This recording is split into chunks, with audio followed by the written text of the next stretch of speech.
Here in Lancaster County, we make special mechanical watches. So we're doing very small quantities. We're doing custom, unique things for individuals. We're also doing a small line of high-grade watches. We're the only company in America that actually make high-grade watch movements here in the United States. Before we started doing that, the last time that was done in 1969, when Hamilton shut down making the 992B movement. That was the end of real high-grade mechanical watchmaking in the United States. In 2007, after many years of development and prototyping, we introduced our caliber 801. So after almost 40 years or more, we brought watchmaking back to America. On a small scale, but nonetheless done in a very, very high-grade, special way.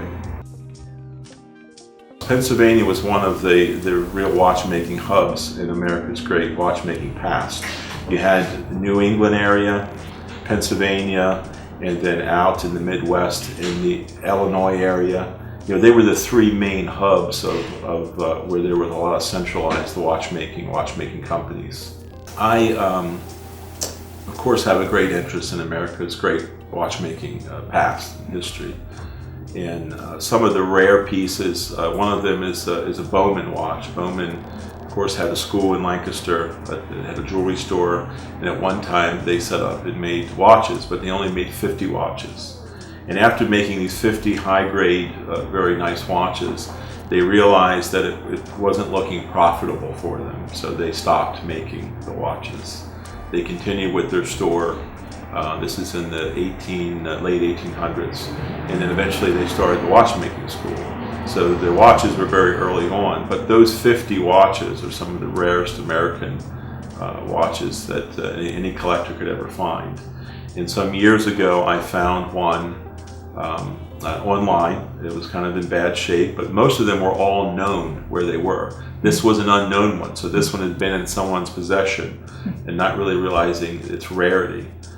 So I've got that, I've cleaned it up. There's a few repairs we have to make yet, but we're adding that to the collection because we're in Lancaster County, the watch is made in Lancaster County, and I want to have a piece of every company before us that made watches here in Lancaster County.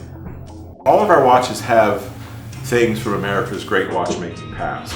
I have a passion for vintage and antique watches, and particularly American watches, and I try to bring things back into that. The caliber 20, what's unique about that is it's a shaped movement. It has a tonneau shape. One of the unique features, though, is the motor barrel system. The motor barrel, which is a special mainspring barrel with an arbor that's in more than one piece, was used in America's railroad watches, but only in the very highest grade railroad watches. Not even say the most popular ones, those are very high grade ones. And the system, without getting too technical, basically reduced friction and reduced wear. And essentially the barrel is running between jewels when the watch is running. And the center part of the arbor, which winds the spring, after winding is actually stationary. And there's a part of the arbor that is actually turning with the barrel. It's actually attached to the barrel itself. That was brought back from America's great past. On the 801, for instance, going back to our first movement, the bridge design is very reminiscent of a Edward Howard movement from the teens. So in the caliber 20's name, we named it the 20 for our 20th anniversary in 2002.